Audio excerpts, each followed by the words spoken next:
Hey everybody, this is Mike for Terrible Infant, back again for Phantasm number 2. I recently watched all 5 of the Phantasm films and I figured I would review them all, I would talk about them all, whether I recommend them or not, and then for fun I would rate them and rank them. So we did the first video, which you can find on our channel, and now I am back to talk about Phantasm 2.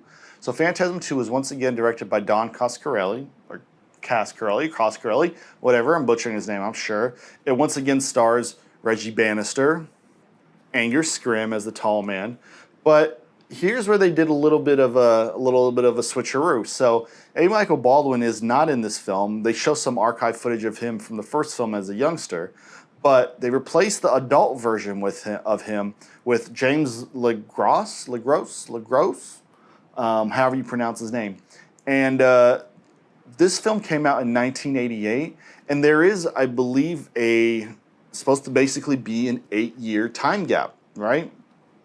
So Mike is no longer a young kid, a young teenager. He's grown up, and he actually was committed to an insane asylum, a psychiatric hospital, at the start of the film, and that's where he's been for the last 8 years. And of course, like any proper horror film, he gets the urge, he gets the feeling that something's going on, right? And he needs to get out. So what does he do? He gets his shit together, he breaks out, he does all this cool stuff. No, he doesn't need to do any of that stuff. He goes and talks to the head psychiatrist, and he's like, look, bro, I'm all good now. And the guy's like, yeah, you know what, you are. And he gives him paper, and off he goes. And the next scene we cut to him, he's digging up graves in a graveyard. So obviously he's a little psychopathic, but we don't need to worry about any of that. It's a horror film, especially from the 80s. It doesn't have to make any sense. So in this film, they do a sort of weird mind talking thing where this woman, played by Paula Irvine, she's connected to, she has these like visions of the tall man, and she can kind of communicate with Mike through their like telepathy brain power thing. It makes no sense whatsoever. It's not really explained in the first film or set up at all. It just is. But who cares about that kind of stuff? That's not why we're watching this film. We're watching this film because we like the first one. We want to see more tall man. We want to see more spheres going into people's faces like that and shooting blood everywhere.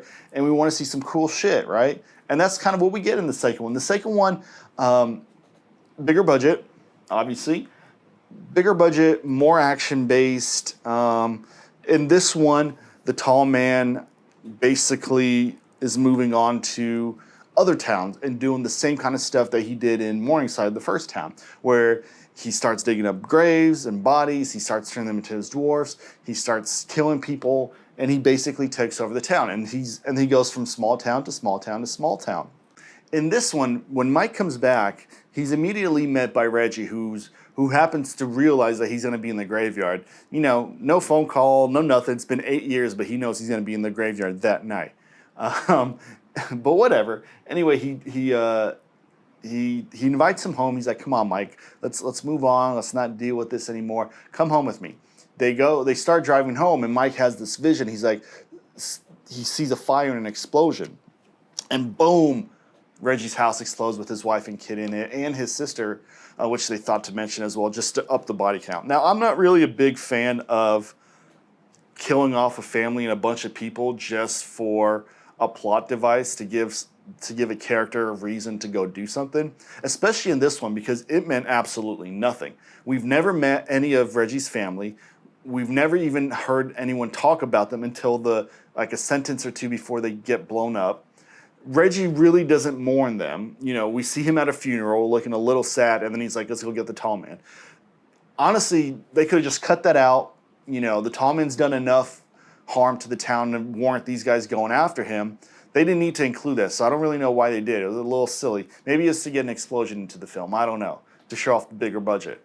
But anyway, luckily, that even though it was poorly done, it's quick and it's over with, and within about 5 minutes of the film, they're on the road, they're going after the tall man, and they're trying to find this girl as well, because Mike has this connection with her.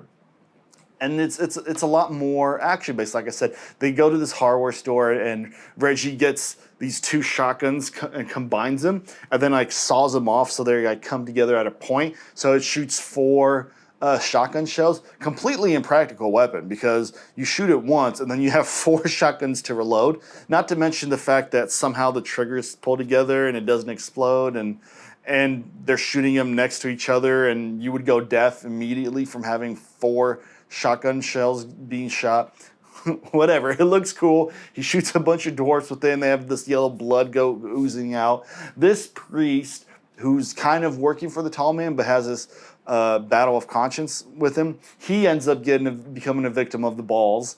And these undertakers who work for the tall man, they become victims of the balls. And it's one really cool sequence. The ball kind of like goes in, and it like goes in through his back, and it like goes through his body, and it's stuck in his mouth, and it's really, really gruesome and gory. And the way they, spoiler alert, sorry, the way they kill the tall man in this one is really cool. They find the embalming machine in this place, and Reggie puts a bunch of hydrochloric acid in it, and then at the end he sticks the tall man with it, and turns on lever, and all this acid goes, and you just see all his like skin and stuff melting away, and it's just really gruesome, really gross. If you've seen any of the Phantasm series or are familiar with them at all, you know that the tall man never really dies. He always comes back. It's never really the end, and that you get the sense in this one as well that even though they kill him, it's not really the end. So if I was rating this one, I would rate this one, also a solid 3.5 out of 5. It's an action film. It's a lot of action. It's a lot of fun. It's a lot of enjoyable characters. I know they recast the main character, but it didn't matter to me too much because I always felt that Reggie was more of the main character, and he gets a good amount of screen time in this one to do some cool stuff. He even meets a lady friend. It starts a fun trend where basically every movie he meets a new lady and keeps trying to get with them. And it's a little creepy because he's way older than most of them. But, it's a horror movie, so horror movie logic prevails. So go check this one out as well. Phantasm 2, I do recommend it. It's a fun movie. A little more on the action side than the horror side than the first one, but definitely still worth a watch. This has been Mike for Terrible Infant. I'll be back soon with number 3 of the Phantasm series, and we'll see if it can compare to the first two. All right, see you next time.